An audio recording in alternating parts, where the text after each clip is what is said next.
Brought to you by Create 2 Media. It's the Father-Son Talk Sports Show. Here's your host, Paulie C. Hey guys, how you guys doing? This is Paul once again with Dad to Me, Paul to you. What's up? Hey, as you guys can see, we are still in construction of our new set. Just trying to, bring the video to you guys, trying to make sure that everything is still fresh and giving you guys our opinions on what's going on. So we're going to do a quick show this week talking about the mock draft. And we want to try to do a 1.0 version because I think we're going to do this weekly leading up to the draft about who we think is going to go in the top 10. So, Dad, who do you think is going this year in the top 10? Well, first of all, we got the Cincinnati Bengals are up first, of course. Okay, so I'm predicting that they'll pick Joe Burrow. I'm quite sure. I'm 100% certain on that one. He's a lock. He's a lot, man. I can't imagine how they would pick anyone else. Hand size and all, it doesn't matter. Come on, man. Hand size, man. Come on, man. I know. Let's put it like this. Looking at it analytically, the kid's raised in Ohio. He's used to the winter. He's been Mr. Football in Ohio before. He's played in cold weather. Does that matter? Man, come on. 9-inch hands, man. No, it doesn't matter, man. As a matter of fact, my hands are a lot smaller than that even. Uh-huh. But I remember the perfect spiral I used to throw. Yeah. I'm just saying. I get it. At the same time, there really kind of is no cause for concern with Joe Burrow because he executed at LSU like none other. He really was a standout. So I really can't talk bad about the kid. He did everything that they asked him to do at LSU. More. Yeah, it took him to unknown heights, especially offensively. So I would not blame the Bengals. They kind of have to take Joe Burrow number one. And I agree with that. Then on top of that, he's a high character guy. He's a guy that you can trust. I just believe that he's the pick. I know he's the pick. I know they just re-signed AJ Green too. Did they franchise him? They tagged him, right? So they're going to get another year. Man. But at least he has a weapon to throw to. Supposedly. Yeah. Can he stay on the field? I think he has a foot injury. Yeah. I'm not sure. I only think I know feet can be kind of iffy too. Yeah. It's a touch and go thing, but if healthy, he will have a target in AJ Green. Yeah, like I said before, he did nothing in college not to warrant the number one pick. Obviously, he warranted the Heisman. So, the sky's the limit with this kid. Number two, because I think that, in number two, here, we got Ohio State guy going number two, and I think that everybody knows who we're talking about. We're talking about Chase Young. The most dominant defensive player in college football last year. But Dad, is he a lock at number two? Do you think the Redskins stay locked in on Chase at number two, or do you think they go in another direction? Well, first of all, I would pick Chase Young over all the scenarios that I've heard. I've heard where the Redskins were getting antsy about Haskins being their quarterback, and for them to trade out of that pick. To draft somebody else besides Chase Young, a quarterback, and to trade Haskins for a draft pick. All that's not going to happen. Chase Young is a wonderful football player. He can do everything on the football team. On the football field. He led the nation in sacks last year at 16 and a half. He's a wonderful player, wonderful athlete. It's just too bad he didn't run in the combine, because I would love to see what he would have ran in the 40. But he had nothing to prove. Yeah, he had nothing to prove. He had everything to lose. But at the same time, I think a little bit in here watching the game, just watching Ohio State football, being close to it. I think that a little bit, I think that his presence wasn't felt as much as I kind of wanted it to be felt.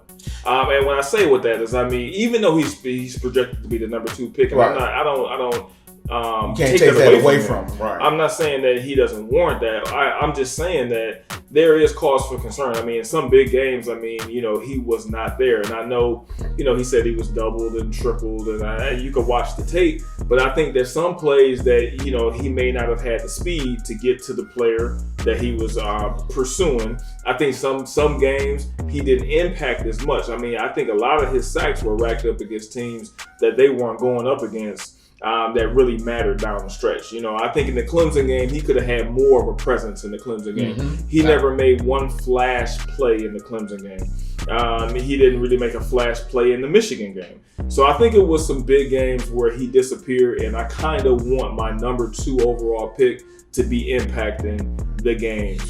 Actually, when he came back after the 2-week suspension, he did not have the same impact on the field that he had prior. Mm-hmm.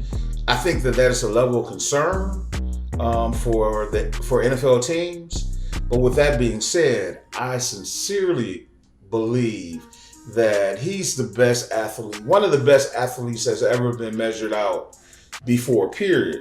We're talking about the great Nicky and the great Joey. Bosa's, he's right up there with all of them. Yeah, but here, just in watching Nick Bosa last year, he has a lot to do. I mean, Chase Young has a lot to stand up to in the NFL in order to be considered a Nick Bosa or even a Joey Bosa at the next level. I mean, and I get it. Like I said, notoriety, you know, everything that he had going for him Ohio State, but that doesn't carry over to the NFL. No, not at all. We've seen it happen multiple times. You know, players that come out highly recruited, highly ranked, right, and then they get to the NFL, and here everybody else is highly ranked and highly recruited too. That's the point of the NFL, the difference between college and pros. Everybody good in the pros. Well, you're absolutely right. I'm like you too. I don't see how he can grade any higher than Nicky or Joey Bosa. I mean, I don't. Nick Bosa is a beast, man. I'm just saying straight up. I mean, he is a dog, and I'm telling you, he's a problem. He's somebody that you really got a game plan for. He's somebody that is very athletic. Now, Nick Bosa is extremely athletic, extremely strong. His technique is great. His bend is fantastic. I think that is what you kind of got to look for when you're looking at Chase. With Chase, I think that he can overwhelm players that are not of the same ilk. But I think when he goes against a scheme, even if they are scheming against him, those players, Nick Bosa, like we just talked about, Joey Bosa, can break a scheme. It doesn't matter what you're doing to them. They still can get to the quarterback. I see some of the physical traits where I can understand the comparison. I'm talking about the speed and the strength. It's one thing that those two players had that I question with Chase, and that's the heart, where that engine runs like that, where they chase down balls from the backside every play, where they're going after it 100%. I just know, without a doubt, he's the second pick in this draft. He has the potential to be great on the next level. We'll see. Yeah, we'll see. Right. We'll see. So moving along, you got number 3. I see that we got the Detroit Lions going with, shocker, Isaiah Simmons, who actually beasted out at the combine. You know, you got a kid running a sub 4.4, he's 6'3", 230. Do it all defensive player. We saw a lot of him in Clemson, obviously against Ohio State. What do you think about this kid? I mean, he's a special kid. Man, he's the epitome of a Swiss Army knife. He can do a little bit of everything. He can play outside linebacker. He can rush. He can drop back in coverage. He can also play safety. The speed that this kid has is off the chains. Faster than Saquon Barkley. Faster than Saquon Barkley, but yet a defensive player. Yeah. I remember watching some tape where he dropped back in coverage and intercepts passes all the time. I mean, he has a penchant and a nose for the football.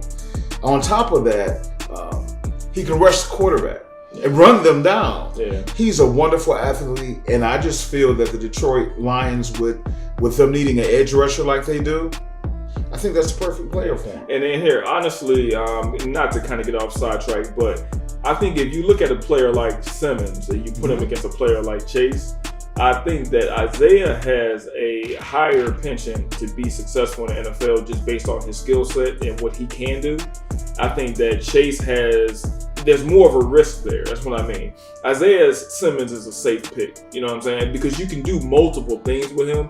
But edge rushers, they're either impacting the game or they're not impacting the game. There's really no in between. So I think that Isaiah Simmons would probably be a good fit there. I probably would have went with Okudah. For the Lions, because I think that they also need cornerback help as well, and I think he's probably the number one shutdown cornerback in this draft. But here you can't go wrong with Simmons. Simmons showed me on the field here when Ohio State played Clemson. I knew who Isaiah Thomas was. And he was the difference maker that was on the field. It really wasn't Trevor Lawrence or NTN either.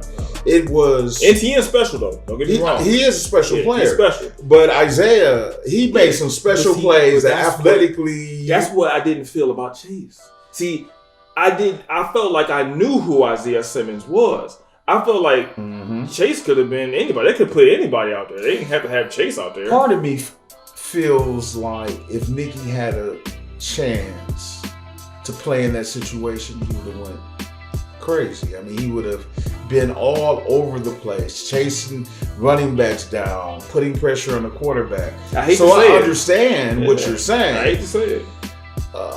He got a lot to show me at the next level. That's all I'm saying. I know I keep going back to it, but he got a lot to show me. And I agree.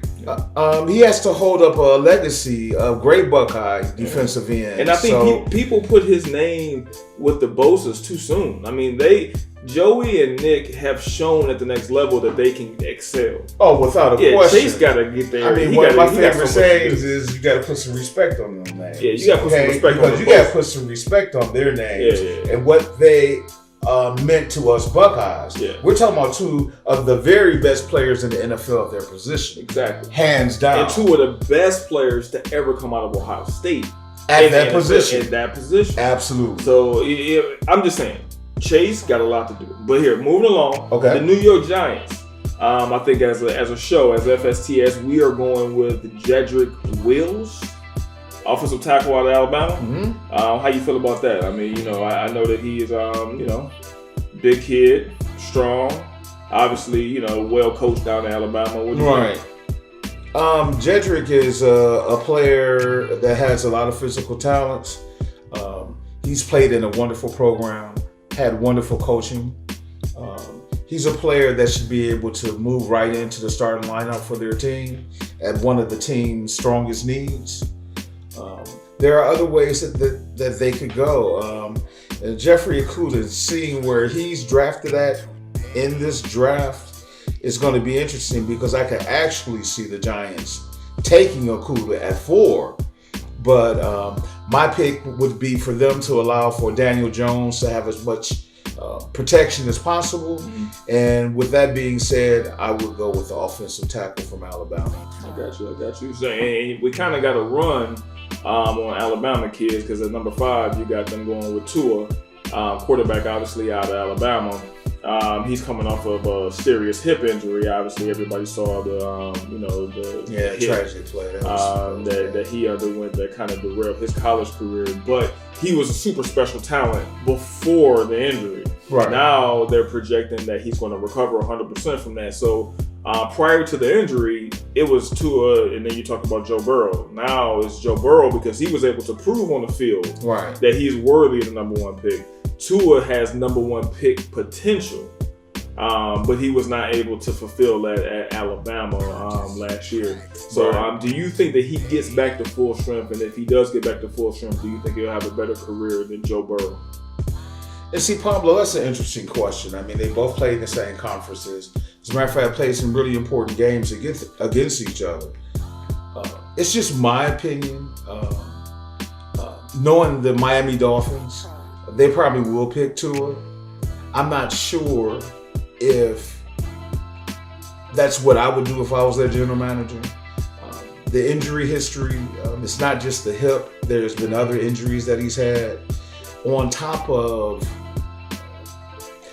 See, part of me thinks if you got Jerry Jeudy to throw to and Henry Ruggs to throw to and all these different weapons, then you've been coached up by Saban and their offensive coordinators, you're going to perform at a good level almost automatically. I just happen to think that the kid is slightly overrated myself because I've seen where he's gotten bailed out before, even by Jalen Hurts. Mm-hmm. And those times they don't ring hollow with me. I just think that Joe Burrow's the better prospect going forward. What he did last year at LSU was wonderful. He did everything right. His completion percentage was high. You name it. I just don't think that Tua is the same player. That's just my opinion. I don't know. I mean, I didn't watch. Honestly, watch intimately Alabama football enough to watch the SEC in and out to see the special characteristics that he must have, obviously, to play for Alabama, to play in the games that he played in. So maybe I don't have the scope that I need to be able to evaluate him, but at the same time, I love what I've seen from Joe Burrow, obviously, and I don't even think that it's because he's an Ohio kid. I think it's just because, he was just that special at LSU. He cast a shadow to me over every quarterback that comes up, and I think at number 6, we got the Chargers going with another quarterback in Justin Herbert, because obviously the Chargers need to replace Phillip Rivers, who's their longtime stalwart, who was there forever. And Phillip Rivers, Hall of Famer. Right. Hall of Famer. Marginal. We got to put some respect on Phillip Rivers' name, because when he was young, Phillip Rivers he didn't really win any real significant playoff games. But he went against Brady. He came up against the Patriots. A couple of times he came up against the Patriots in the playoffs, but that's neither here nor there. Yes. At the end of the day, Justin Herbert, to me, I watched him very closely play that game against Wisconsin in the Rose Bowl. And I believe that what I saw, I saw a big, strong kid. Very big. He has a big arm. I just don't know if he has it between the ears. And I think that the mentality, I don't know if he has the mentality of a franchise quarterback. I think that he looks like a quarterback, big, strong kid, like I said. But from an accuracy standpoint, from a leadership standpoint, I don't know if he can lead your franchise. And I think that the Chargers might find that out the hard way. He's inconsistent. His accuracy has been inconsistent throughout his whole career. Mm-hmm. It even it's been big games where he missed wide open receivers. He's an introvert. It's difficult for your franchise quarterback to be an introvert and you succeed. It's happened before, like Eli Manning, for instance, but it doesn't happen that often. I just think that he's sort of a loner and maybe a little. I don't know if you take being aloof as bad, but he's an introvert. He's to himself. He's not vocal. Yeah. And I just think a leader sometimes has to be vocal. Yeah, it takes it. Now here, we don't need it to Baker's standards. Baker might be a little bit too vocal. He might have to dial it back a little bit. But At the same time, you can't be Justin Herbert. You can't be the guy who's just in the back of the pile, just accepting what happens. You have to be somebody out there charging up the troops, galvanizing the players to help them to be able to succeed. A lot of people said this about Jay Cutler, that he was aloof, that he was always separate from the team, played against that he didn't think passionately about the game like everybody else did. Like he was sort of like making business decisions out there. It turned out to be the truth. Jay Cutler never realized the potential that everyone saw in him. He had a big arm, big kid. Strong kid. Mm-hmm. He was even mobile. Yeah, he was mobile, kind of like Herbert. But what I'm saying is that to me, that's the perfect comparison, because he's aloof like that. And I think if you got that type of player, he cannot lead a franchise. Like Cutler can never lead a franchise. He never could. Never could. And I'm not really sure if Herbert can either. Exactly. They got some other questions too. They got, is their running back going to come back? They have weapons. Mm-hmm. I'm talking about the Chargers. Yeah. If Melvin Gordon doesn't come back, then what happens? But with all that being said, they're probably going to shoot a flyer on Herbert, and that's what I expect them to do with their first round pick. I guess you got to at this point, but here, moving along to the Panthers. Oh, yeah, this is a no-brainer. Yeah, the Panthers. they're going to go with, according to us, we're going to go with Derek Brown out of Auburn. Defensive tackle. It seems like a no-brainer at that pick. Big, strong kid. He can do just about everything. And I think that he would probably feel the need on that line to be the next star that they need out there. I agree with that 110%. I mean, we're talking about a guy that's 6'6", 238 pounds. 320 pounds. Yeah. He is a beast, an absolute beast. Everywhere, against every SEC opponent that I ever seen him play against, he was the most dominant defensive player in each game. This kid has a motor that doesn't stop. He has size, durability, strength. He can actually put pressure on the quarterback up the middle, which is really important in the NFL. Just a wonderful pick. The Panthers, of course, they had Luke Kuechly that just retired. They're in a transition period, especially defensively, as a team. And I think that Derek Brown can anchor that going forward. All right. Well, here, going over to the Cardinals. Obviously, the Cardinals put a whooping on us in the regular season. I'm referencing the game from the Cardinals and the Browns that happened late in the year, where they made them look like they were going to the Super Bowl. But anyway, we got them going with CeeDee Lamb, wide receiver out of Oklahoma. He was another blazing fast kid. He can catch everything. His catch radius is great. So here, it fits in well with them because I think you got to give Kyler Murray as many weapons as possible. All right, and this is just giving him another weapon. You agree with that pick? I agree with the pick. Actually, they could use an offensive lineman, really badly.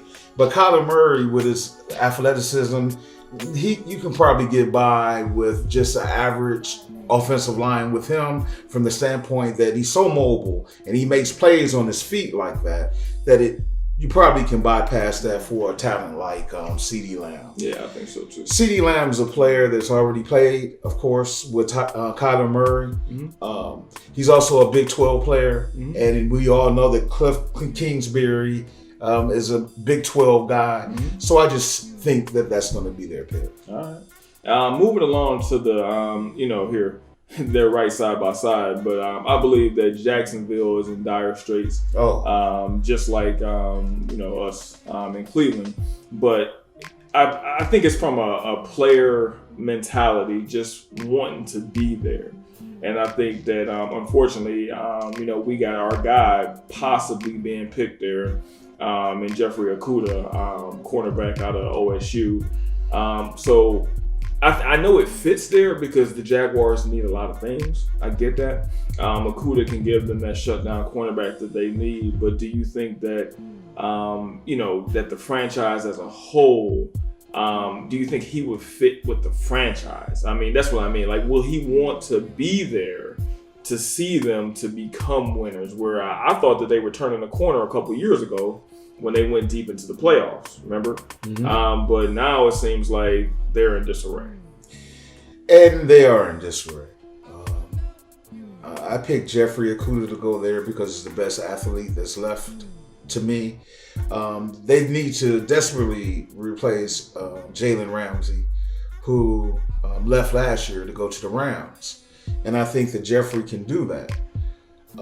Where they're headed as a franchise is a mystery to me. Jacksonville, right now they're really struggling to have any type of continuity. They even signed Nick Foles to a long-term contract, and it seems like they want to eat that right now. Minshew, who was a rookie last year, played better than Foles did. They're in a tough spot. You got Leonard Fournette. He seems to play half the games a season. He's always injured. They don't have a lot of direction. It's just tough. I know that we feel wayward here in Cleveland, but I'm telling you, Jacksonville is probably a little bit more lost than we are at this juncture. Right now, and it's hard for me to say that about anybody, but especially we got a new coach and all that stuff. And I'm telling you, the situation in Jacksonville is not good. No, it's not. Yeah. It's one thing the Browns have, and I know this isn't a show about the Browns right this moment, but the Browns have history. Yeah. They have tradition that a lot of people don't even realize. They have coast-to-coast followers. Yeah. Their fan base is rabid about The Browns. The Browns. Well, no one's the same way about Jacksonville. Yeah. They've got some serious decisions to make as far as their franchise as a whole, but they are hurting. But that brings us to us. To us. Yeah, to the Cleveland Browns. There you go. And here, I think you're going to get your pick. It looks like if our board comes out to be this way, all the offensive tackles should still be there on the board. Correct. For us, okay? So we should be able to get our pick, get the guy that we like the most. And between us, we like Mekhi Becton out of Louisville as an offensive tackle to come in and to solidify that left tackle that is the cornerstone of the line. You know, right. That's the guy that's going to protect your franchise quarterback's blind side. That's the guy that's going to anchor it. And we believe that could be the guy. I mean, here, 6'7", 364, ran a 5'1" at the combine. I know people say that speed doesn't mean much for the offensive tackles, but I believe that it shows the athleticism that it takes to play in today's game. You're going to be going against Nicky and Joey and Chase this year. Right. I think you can't just be like, I'm big and strong. You got to be able to move too. So what do you think about that? I mean, you know, do you feel strongly about that? I believe that, wow. There's been a lot of players that have wowed you at the combine. I think that Greg Robinson did. I think that he ran excellent, lifted excellent, ran the drills excellent, was the number 2 pick by, I think, the Rams. How did that turn out? With that being said, I believe that the Browns are going to pick Becton with their draft pick. He's out of Louisville, offensive tackle. Hopefully he can fill that left tackle position. Wow. His athleticism is off the charts. Yeah. The Browns really truly have 3 players that they can really take at that pick that I'd be happy with. They're, of course, all offensive linemen. They could take Tristan Wirfs, or they could take Andrew from Georgia, Andrew Thomas, and I'd be happy. With that being said, I believe that after he ran the 40 and did all that physical stuff, that he's going to be paramount on the Browns' radar, and I think that Mekhi will be that problem. And if he's that pick. If he's the pick there, you know, here we can't be upset about that. I think that we all would take that, and we would go into next year with the same optimism that we always go into as Browns fans. With that being said, guys, I mean, this has been a wonderful show. Thank you for joining us for our mock draft 1.0. There's many more to come, and we're going to try to do this weekly.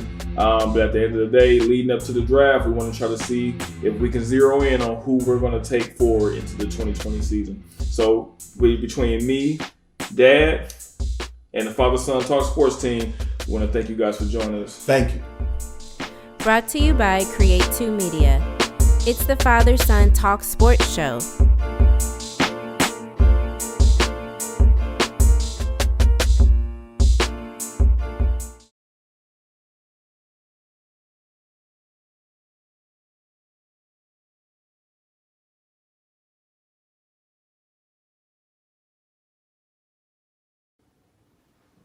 Oh.